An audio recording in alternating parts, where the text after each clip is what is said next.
বসন্তের কোকিল, বসন্তের কোকিল, ওই কিরে, ওই কিরে, ওই কিরে, মধু মধু মধু রসমালাই, বসন্তের কোকিল, বসন্তের কোকিল। রমজান এবং প্রচন্ড গরমে তরমুজ বিক্রির এক জাদুকরী ডায়লগ ছিল ওই কিরে মধু মধু।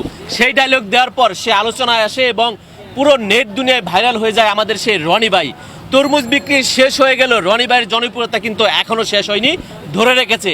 তবে তরমুজ বিক্রি দিয়ে নয়, এবার তার জনপ্রিয়তা আবারও তুঙ্গে উঠেছে এবার মৌসুমীর ফল লিচু দিয়ে। এবার লিচুর তিনি আরও একটি নতুন ডায়লগ আবিষ্কার করেছেন, যার নাম দিয়েছেন বসন্তের কোকিল।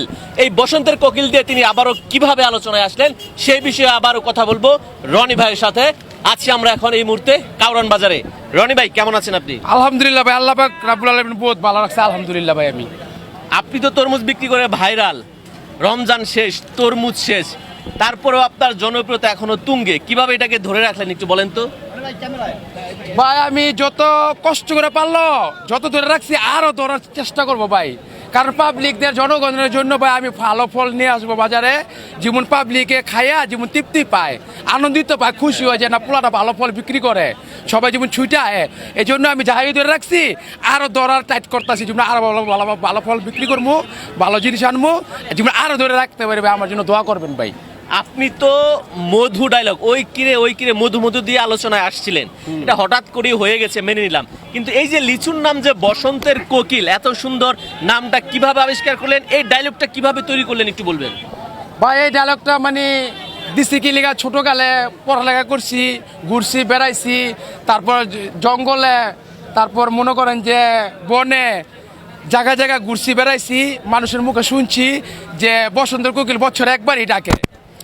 তো আমি এটা শুই না, এটা ব্রেনতে রাখিয়ে দিছি, অর্জন করে রাখিয়ে দিছি আরো আগে।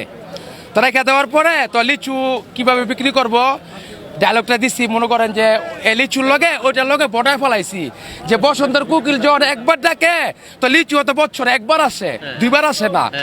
তো বসন্তের কোকিল যখন বছরে একবার ডাকে জায়গা, তো লিচু তো বছরে একবার আসে জায়গা। এই জন্য নাম দিছি বসন্তের কোকিল, বসন্তের কোকিল। ওই কিরে, ওই কিরে, ওই কিরে, মধু মধু মধু রসমালাই, বসন্তের কোকিল, বসন্তের কোকিল, বছরে একবার ডাকে, বছরে একবার ডাকে, বসন্তের কোকিল, মধু মধু রসমালাই, রসমালাই। অসম্ভব, লিচুতে কোনো ফরমালিন নাই, ফরমালিন আছে আমে, লিচুতে নাই। লিচুর দাম অনেক বেশি, গতবারের তুলনায় এবার এত লিচুর দাম হবে কেন?